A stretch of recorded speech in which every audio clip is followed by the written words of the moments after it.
Hey guys, welcome back to cricketPros. And today in our 10 questions with series, we have Mr. Atul Wassan here with us. And so, first of all, how are you, sir? I am doing well. How about you? I hope all your family is safe. Yeah. Yeah, yes, sir. Everything's safe. So, how's the coronavirus situation and how's it?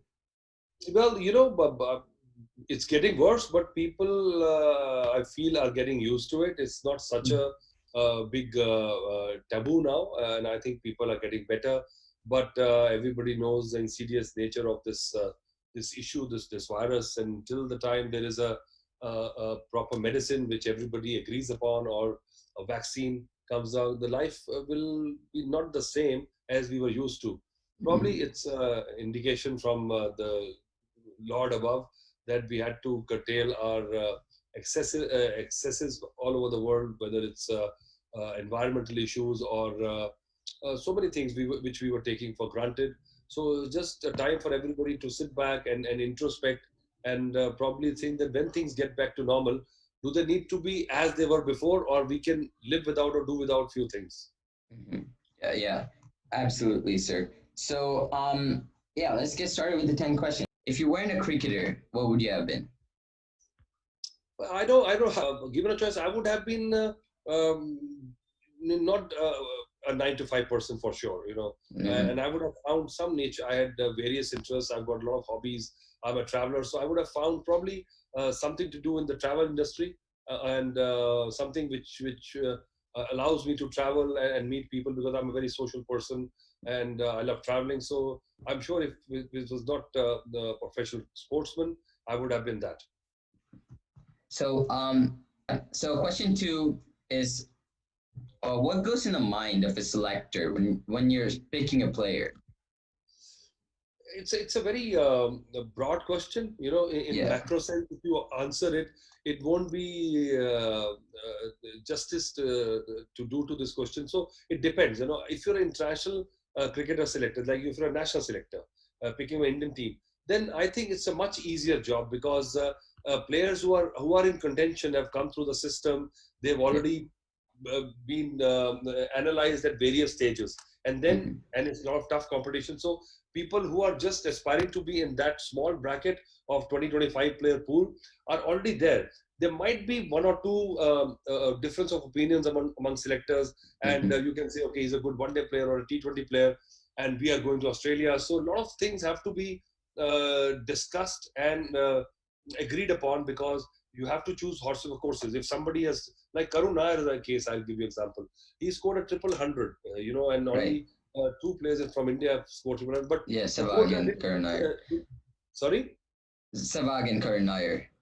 yeah, 300s. so Karun, so imagine somebody got a triple hundred, just not playing a test match again, and this is how life changes. And it's a very hard call for a selector. Do you just go by the runs he made and disregard the conditions where the next tour is happening, or you take a player who's a proven player on that track and just disregard that 300? So it's a very tough call, and there is no right and wrong. But Mhm. generally, at the top level, this is something which you can live with. At junior level, I feel there's a lot of corruption in India. At the state level, because there's not much scrutiny. The selectors are also not of a big stature. There's a lot of compulsions to get brownie points, or maybe I've heard rumors about money changing hands, because everybody wants their kids to become a cricketer because of Mhm. IPL and all that glamour Yeah. and fame and everything. So there's so much pressure, and people who have got the money or the clout to pressurize selectors at junior level, at a state level, there they might get their way going, and which is sad. And the other Yeah. problem is that age fudging, which is, these are the Yeah. two big issues in Indian cricket. And a lot has been done, and BCCI has done good work in these two departments, but still there's still a lot to do. Yeah. Yeah, definitely, sir.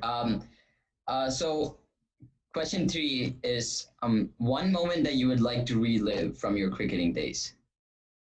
Well, has to be traveling with the team, playing test matches in different countries. You can't Yeah. beat that, and that's probably inspired us to take up the game, because there was no money there. So my passion of travel and meeting people, and just living out of a bag, living in a hotel room, I used to love that. And cricket was Mhm. the cherry on the top, and getting the India Mhm. cap and you're Right. international team, and money never crossed the mind. And I remember we first went to Australia, New Zealand for 2.5 months on my first tour, and there was Kapil Dev in the tour, Vengsarkar, Azhar was the captain, Tendulkar, Manjrekar, Kiran More, all these great players, and everybody got 50,000 rupees for the whole tour. And we Right. thought that we were lucky that we were even making that kind of money. And you compare to what players, even a first class cricketer makes about 25, 30 lakh rupees a year. Forget about IPL players who have not even played for India or not even close to playing for the Indian team. They still can call cricket a profession. So that was one reason to play for India, get that badge on your chest, get that cap, and just go out and play against I played my first test match against my childhood hero Richard Hadley, and Yeah. along with my childhood hero, which was Kapil Dev. So I Right. mean, this is what dreams are made of. Yeah. Um, yeah. So question four is, who's your favorite person to talk cricket with? Now again, I if I just take one name, it'll be unfair because it has to be talking cricket. Obviously, with the players I started playing cricket with, I still get together with my friends who I played under 15 with. I played university cricket with, and then I've got my Ranji Trophy players who I spent 12 years sharing the Yeah. dressing room with, and then I just little bit of international cricket for a couple of years, which I played for India. And the players that time we used to share rooms. Now every player Yeah. gets a single room. Yeah. In our times, you had to share rooms. So you were like, I was rumored of Tendulkar, Navjot Sidhu, I've been rumored Vivek Razdan, Kapil Dev. So I've shared rooms. So, when we get together, then we talk cricket.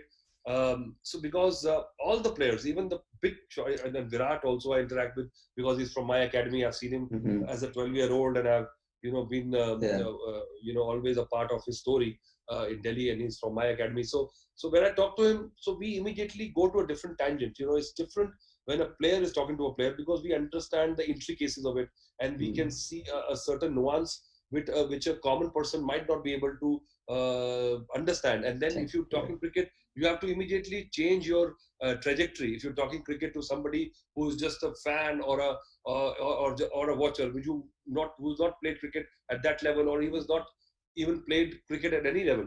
And once you Mm-hmm. talk with somebody who has played the game, so if I am talking to Virat Kohli, I asked him, how do you face somebody like Mitchell Stark? And he will tell me something which a normal person will feel that it's rocket science. Yeah, definitely. And yeah. So question five is, oh, so one game from history that you would like to watch live in the Oh, stadium. oh, then this is an easy one. You know why? Because your memories are made of certain matches. And in our times, we never used to have this instant access to any game, YouTube, or just picking up even a CD or in a pen drive. We used to rely on VHS tapes. And somebody gave me a tape when I was playing under 15, and we never even used to have VCR. So and you will not relate to this because you're from a Mm. different era, generation, or time altogether. 1982 was the Indian Asian Games were held in Delhi, and only then after that, color TVs and VCRs, video Mm-hmm. cassette recorders. Have you seen Yeah. them? What the Yeah. Yeah. Yeah. remember tape? Yeah. So those had come, and it was very expensive, and we had to rent these tapes. So I rented a cricket match, which was 1981. It's called the Botham's Ashes. So in the Headingley Test match, Botham got 8 wickets, scored 100, and England was losing, and he won the game and turned the series altogether. And that whole Mm-hmm. series is called Botham's Ashes. And Ian Mm-hmm. Botham was, he was the Yeah. man for us. And that tape I must have watched maybe 500 times, just seeing the ball swinging and looking at the lush green outfields in Headingley. Yeah. And then eventually, those memories when I started playing in England, I used to play in Huddersfield, in Lancashire and Yorkshire. So, Yeah. so you relate to that. And then, and another memory, I would love to watch Ashes, Botham's Ashes in 1981 Mm-hmm. live, and I can imagine that atmosphere because those were the good old days of Test cricket. Test cricket Yeah. was romanticism. Yeah. One day That's it was not very popular. India had not won the World Cup then. It was not a big sport in India then. T20 was not even thought about. So, those were the good old days. And I'm a purist. I'm an old world guy. I like old things. So I think Test cricket is a real test of a cricketer. And if somebody has done well in Test cricket, then he's the player who's got respect from me. yeah, definitely. And so question six is, which app on your phone do you use the most? Well, it has to be WhatsApp. And now lately, Twitter and Instagram are very addictive. I realize I waste a lot of time just when I'm bored, I just look at it and then you get sucked in and then you keep on flipping and then you realize, oh, I've wasted 40 minutes. But on the positive side, it keeps you connected with what's happening around you. And Yeah. these days, when I see the pictures and I see, so then my travel bug, bites me, and then I get depressed because you can't travel, and that is something that I'm really missing in this Yeah. time of Corona. Yeah. Yeah, I mean, all the pictures on your Instagram. Yeah. So, question 7 is, did you have any superstitions when you went into the field? Yeah, all cricketers have. I've yet to meet a cricketer. He might be an atheist, but he'll have a superstition, because I call them uh, confidence building measures, CBMs. It's not as when you pray to God, you just that you feel confident. And Yeah. I remember using the same trouser. I've got 5 wickets. I will wear that trouser again. I will enter with my right foot, and I will make Mhm. my bowling mark in a certain way, which I did where I took wickets or did well.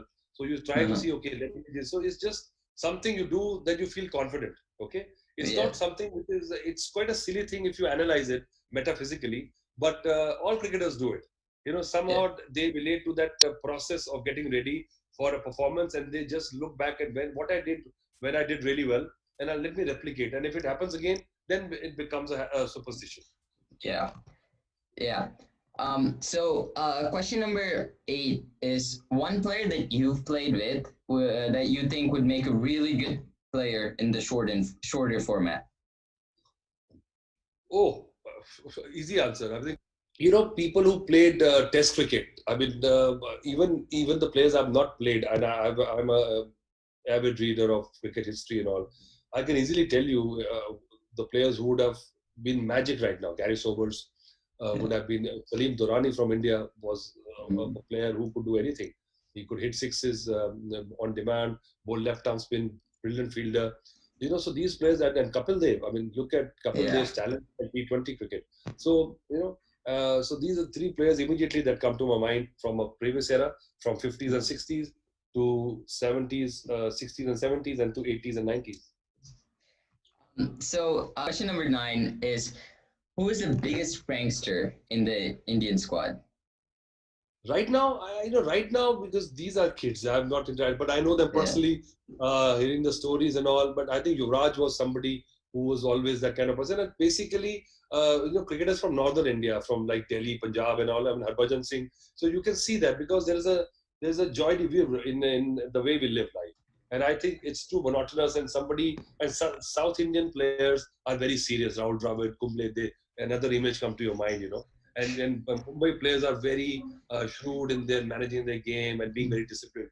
But you relate the fun aspect to cricketers from the northern India. So Mm. even if you say Navjot and also and Kapil Dev also there's a different outlook to life, and that comes on when you are on long tours together playing with the team. So it has to be Yuvraj and Harbhajan. And anyone from your playing with when you were playing with anyone from your time, like Oh yeah, at our time, there were 2, 3 mischievous. Kiran More was somebody who was always up to something, and Irvani was somebody who was always up for a good fight. So there was a lot of interaction with both Sidhu in the team. So it used to be very interesting with Kiran More, Irvani, and Navjot Sidhu and Kapil Paji was very that somebody who was winding people up and then enjoying when they get out to each other. That's what we used to enjoy of tours. so the last question is, how are bowlers better than batsmen? Oh, that means that you are a bowler then. Yeah.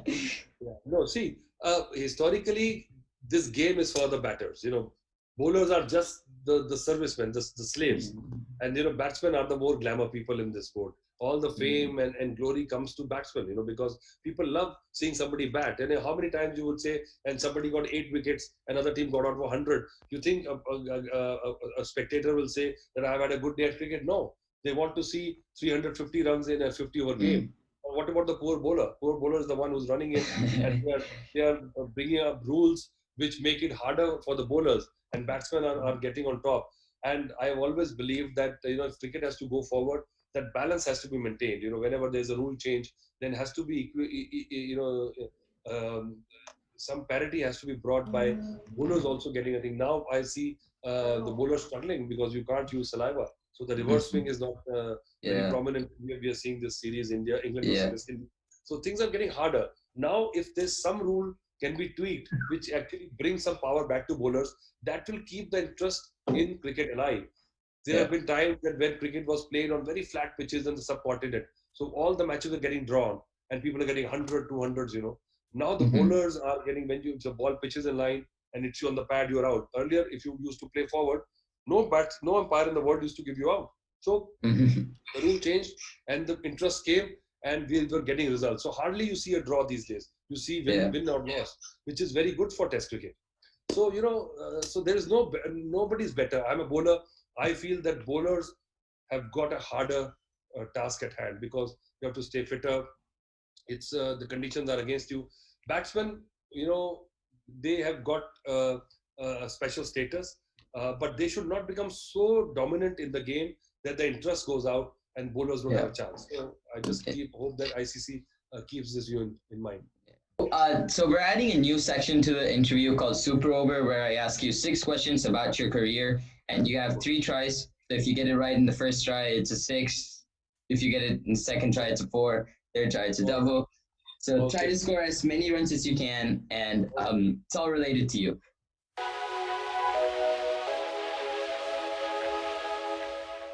So, Okay. question 1: who was the captain of the Test team that when you made your debut? Oh, no, this is easy. This is Yeah. Mohammad Azharuddin. How can Yeah. anybody forget that? Forget that. Yeah. Okay. So we're starting easy because it does get harder. So which 3 batsmen did you dismiss in your ODI debut against New Zealand? Oh, I think it was a great patch was one. I got him out a few times. I think John Wright Yeah. would have been one, Yeah. and Andrew Jones. Yes. Yes, sir. Yeah. Those were the 3. So you have 12 runs so far. Ball 3. In which Test match did you make your highest runs? That's easy. That's why in Auckland Test match, Eden Park. Yeah. So 3 balls, 3 sixes. Okay. So in your whole career, you've got 1 catch. So whose wicket did you catch Really, I've only got one catch in Test cricket. in Test cricket? Yes. Only one catch. Oh, that's. I remember getting a run out, and we gave England the follow on Yeah. in Oval Test match, and because of my run out, we made England follow on. I remember that, but catch. No, I don't remember. Sorry. The answer was John Wright from New Zealand. Oh, okay, all right. So question 5, I'm pretty sure this one's going to be easy. Which one's your best bowling figures in the Test match? Best bowling figures is maximum wickets, but I eventually I'm not happy with that because I got the first 4 wickets in Eden Park in Auckland. Yeah. But I went for a few because I remember in 1 over I gave away 24 runs, and Ian Smith just missed. There was a small boundary.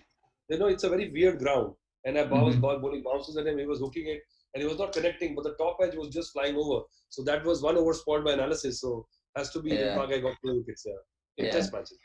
Yep. And so the last question, this one's a pretty tricky one. So how much runs did you score in the second innings of the same match where you scored your highest? So in Auckland. I don't think so. I got to bat in the second innings. That is the correct answer. Yeah. You didn't get to bat, so that was the trick question. Oh, it was a trick question. Oh. Yeah. So that was 30 runs. That's the highest so far.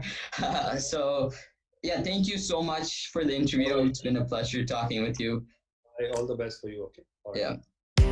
Don't forget to like, share, subscribe, and leave your comments in the comments section below. Click on the bell icon for notifications.